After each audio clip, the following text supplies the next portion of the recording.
Fighting fires in BC is rewarding in so many ways. It's physically demanding, yes, but that feels like a great achievement. The best feeling is when you've just worked so hard and put it all out on the line, and you come out at the end of the day just feeling invigorated but exhausted.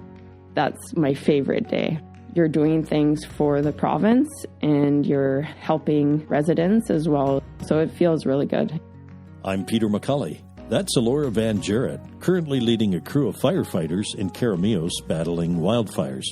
We'll talk about the experience of fighting British Columbia wildfires when Today in BC continues. Hey, it's the Moj, Bob Marjanovic. Join me on the Moj on Sports podcast on Black Press Media at todayinbc.com. Listen into conversations with well-known athletes and celebrities as we look behind the scenes at these successful people. Listen in to the Moj on Sports podcast on todayinbc.com. You'll also find the Moj on Sports podcast on iTunes, Spotify, Amazon, iHeart, YouTube, and Google Podcasts, as well as mojonsports.com. Thanks for joining us, Elora. Thank you for having me. How long have you been a firefighter, and where did you train? I've worked with BC Wildfire for 13 seasons. Prior to that, I did 2 years with a contract crew. So training I got mostly on the job on the contract crew. There was a couple days of some basic safety that I had to do before that. So that was my introduction. After that, I went to the RAP Attack program. So that's a part of BC Wildfire. It's an initial attack type crew where crews rappel into fires that are not accessible by road. I trained there for a month before I was certified as a rappeller. That's where I kept working for the next 13 seasons. Last year, 2021, I transferred over to Vancouver Island to the Port Alberni Thunderbirds. That's a unit crew. So that's a different style of firefighter. We're a 20-person crew that goes to sustained action fires, the bigger ones that you hear about on the news. Did you always want to be a firefighter, and what drew you to it? I started thinking about firefighting when I was a teenager. I grew up in Nelson, BC, and a lot of people there do seasonal work. At the time, I worked as a ski instructor at Whitewater Ski Hill, which is the best place to go skiing in the interior. So working there, I had friends in ski patrol that would spend their summer firefighting. I just thought it was so interesting. So as soon as I graduated, I tried to get on a crew, and then I never left. So you mentioned you're currently supervisor of the Port Alberni Thunderbirds. How long have you been on the island, and where were you previously posted?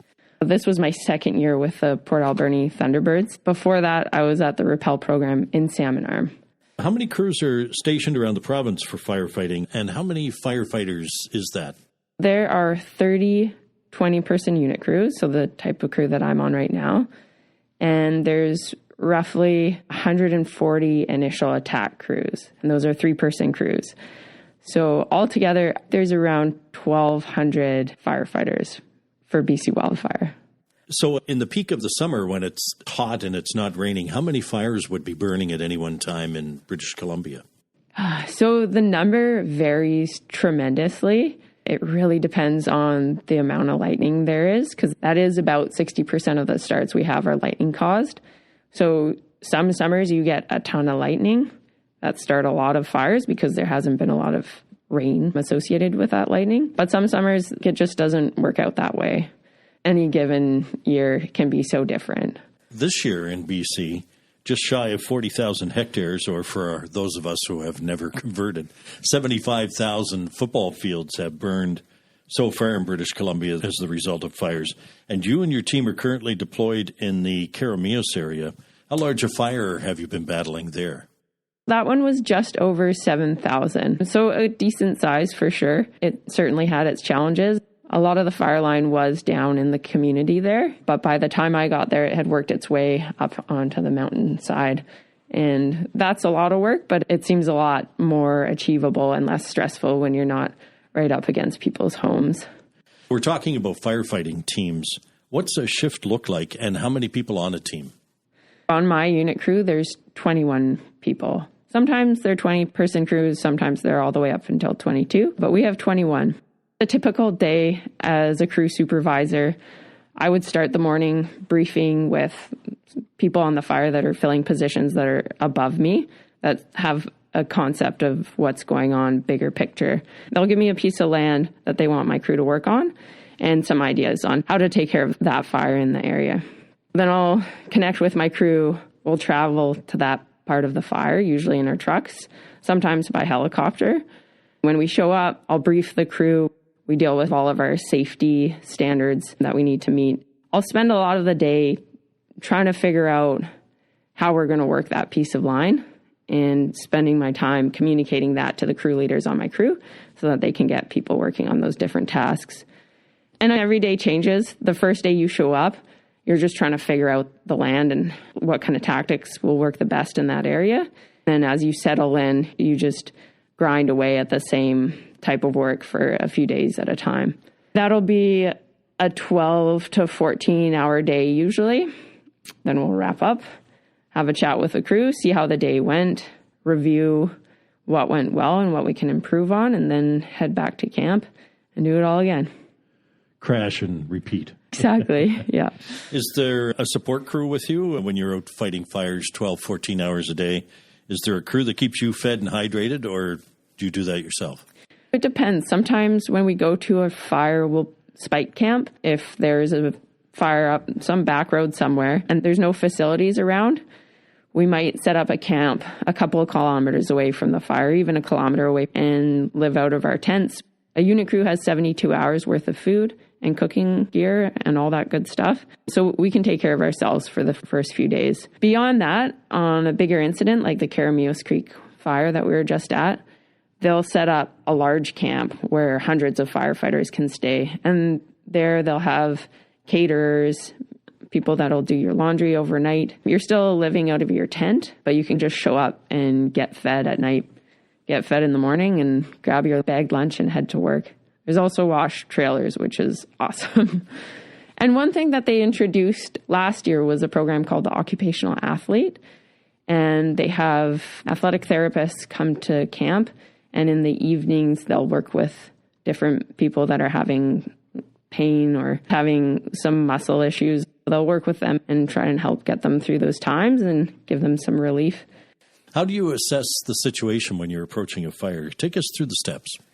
When I show up to a fire, the first thing I'm going to do is gather information from people who have already been there.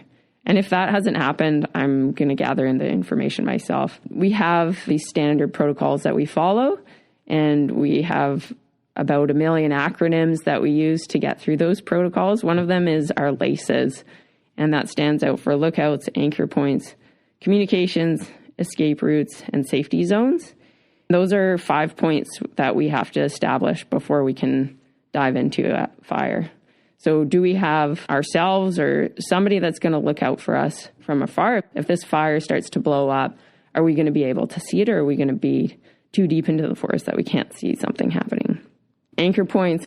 An anchor point is when you start up a line, you need to make sure that the area behind you is safe. It's essentially a place to build off of.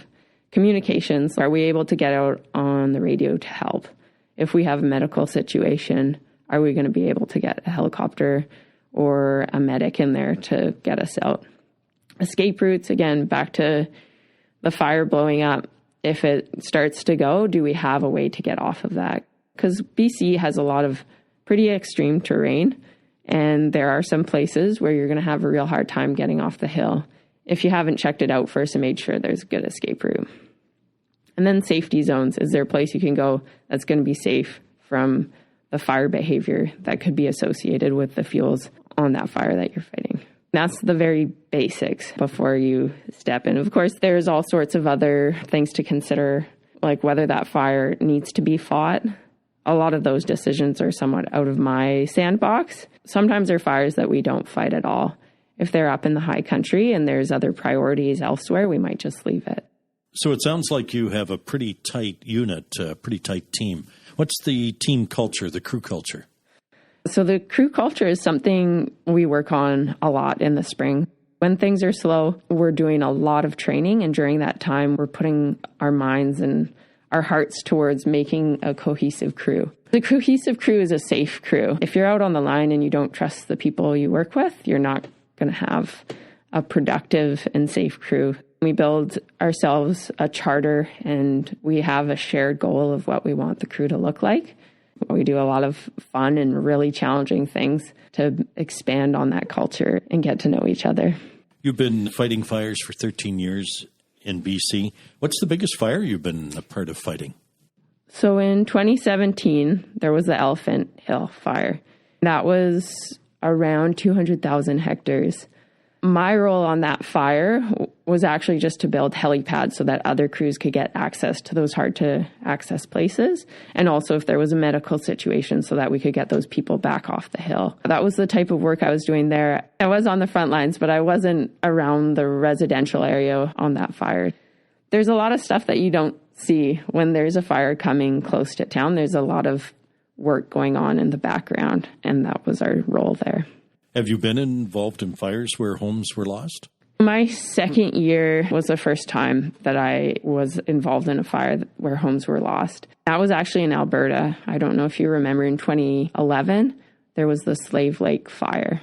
That really hit me emotionally because where we were staying, we drove through town to get to our section of line every day and houses were completely burned. That was the first time I saw that and it really brought it home. And it really makes the work that we do feel meaningful. When Today in BC continues, Elora van Jarrett talks about assessing a fire and evacuating residents. Why spend hours searching dealerships, comparing makes and models? Find the best of BC's inventory in one place, todaysdrive.com. You'll have access to inventory across BC, where you can easily find a vehicle that fits your needs and gets you where you need to go in comfort. Get in the driver's seat. Don't miss out on the many options we have available for you. Powered by Black Press Media, todaysdrive.com connects you with exclusive new and used car deals. Today in BC is a Black Press Media podcast. I'm Peter McCulley. Elora, the speed of which a forest fire can travel when there's no one ahead of it fighting it can be astonishing. A fire can move incredibly fast. And when you say there's nobody ahead of it, when there's a fire moving really fast, there will be no one ahead of it because it's just too dangerous. Even aircraft can't do anything. When a fire's gained a ton of momentum and is burning what we call at rank 6, the highest fire behavior that we have on our ranking scale, if it's burning at that intensity, there's essentially nothing that we can do at that point. What are the factors that go into considering whether or not to wade into a forest fire with the attitude of extinguishing it or allowing a fire to burn itself out? There are 3 types of response for different fires. One is full response, where there are different resources that we're trying to protect, be it people's homes or infrastructure, roads, power lines, or even timber resources. So if there's values like that are needing protection, then we'll go full response on it. Firefighters, aircraft, all the resources that are available to that incident will be deployed, and we'll do everything we can to get that wrapped up. There might also be a modified response fire. At the toe of the hill, there may be some houses that we need to protect. Further up the hill, it's inoperable terrain, so too steep, cliffy, dangerous. If the fire's burning up there, then we'll just let it burn up in that direction and protect the values at the bottom. There's also monitor response, which really isn't much of a response other than BC Wildfire is monitoring. They'll send a helicopter out to take a look if it was up in the subalpine or something like that, just so that they know what's going on with it and seeing if it is maybe working into areas where they don't want a wildfire. On your crews, do you have many seasonal firefighters, those who might be returning to school in the fall or just working for the summer? So just this coming week, we have 2 students leaving to go back to school, and then the following week, we have 3 more. BC Wildfire loses a quarter of their staff early to go to school. That being said, almost all wildfire staff are seasonal. So the actual firefighters will start in March and work until the end of October. And that gives us a good buffer on each side to do our training. So, Elora, this is probably a silly question, but are most fires caused by humans? That is not a silly question. Recent statistics show that 60% of wildfires are caused by lightning, and the other 40 are caused by human. And that could be anything. We always hear about cigarette and campfires, but there's sparks coming off of people's trailers on highways or power lines coming over on a tree. Human cause can mean a number of different things, certainly including the stuff that everybody thinks about, but also some abstract and odd circumstances in there as well. Residents likely don't have a lot of time to evacuate when the call comes when you're fighting the fire close to a community. How can people be prepared for such an event in their area? I would say there's two ways people can be prepared. Prior to a wildfire even starting, there's a lot of work you can do around your home to get prepared, and that information can be found at FireSmart. And that's a program that is in place in BC and actually all across Canada. And there are some really useful tools and a lot of local knowledge on how you can do that best in your region. When there is a fire close to your home, there's sort of two things that are going to happen. You'll probably start by getting an evacuation alert. And then beyond that, when there is like imminent danger to your home, you're going to get an evacuation order. To prepare yourself for those things, it's really important to stay in touch with your local government and follow social media by BC Wildfire. They'll tweet different updates on fires. Stay aware of all the information that's getting passed along by those different medias. I know one story I was reading about recently was the residents were given a heads up a couple of days in advance that they might have to evacuate. And when the call came, they had an hour. That first call would have been the alert that they're getting, the evacuation alert. And that is saying there's a fire in the area and it is not at imminent risk of burning over your home. When they got the evacuation order and had an hour, things can happen to a wildfire that make it change dramatically in a short amount of time. So you could get a 180-degree wind shift, and all of a sudden the fire's burning in the opposite direction where the crews have been working and putting in time. That can catch people off guard and then make those decisions have to happen and get people out of there really quick. Obviously, to fight fires for the BC Wildfire Service, you have to be in pretty good shape if you're out there for 2 weeks at a time and maybe with 4 or 5 days off and then off again for another couple of weeks. And you took that to the limit a couple of years ago, just pre-COVID. You were on the world's toughest race, the Echo Challenge Fiji, hosted by Bear Grylls. That sounds like a lot. Yeah. Could you tell us about it? Yeah, absolutely. I had no idea what I was getting myself into. I had never heard of the Eco Challenge. It was a TV show that ran, I think, 11 years prior to 2019. And I didn't grow up with TV, so I never heard of this thing. I had also never heard of an adventure or expedition race, and that's what it was. I had a friend from the RAP Attack program, so a wildfire fighter, reach out to me and ask me to do this race with him and a couple other people from the crew. He gave me a few details. He mentioned it was going to be televised, and I naively thought at the time that it was just going to be like a YouTube clip or something about this race, but it turned into this very big production. I committed before I even knew what it was. And I had to train for this thing that I was totally in the dark about.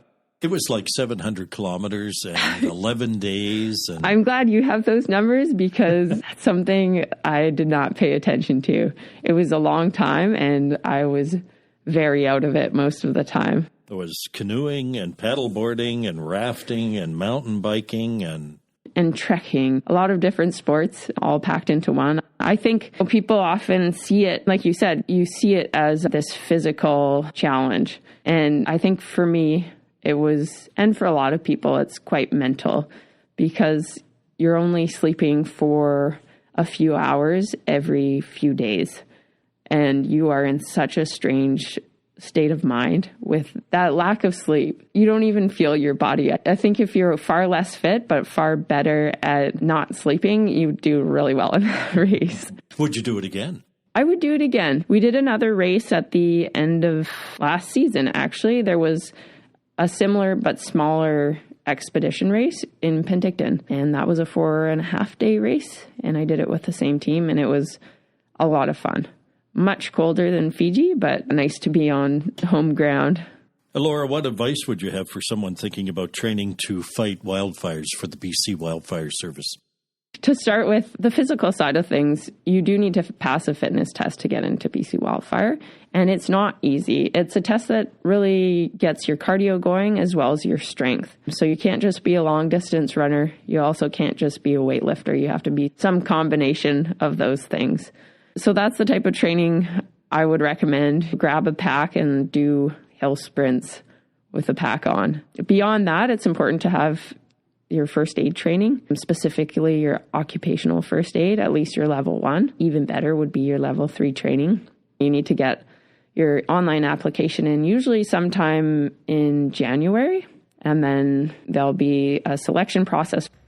Fighting fires in BC is rewarding in so many ways. It's physically demanding, yes, but that feels like a great achievement. The best feeling is when you've just worked so hard and put it all out on the line, and you come out at the end of the day just feeling invigorated but exhausted. That's my favorite day. I'd like to thank Elora van Jarrett for being with us on this edition of Today in BC. If you have suggestions or comments, send a voice message to podcast@blackpress.ca. You may be part of our podcast mailbag segment. You'll find Today in BC podcasts on iTunes, Spotify, Amazon, iHeart, and Google Podcasts.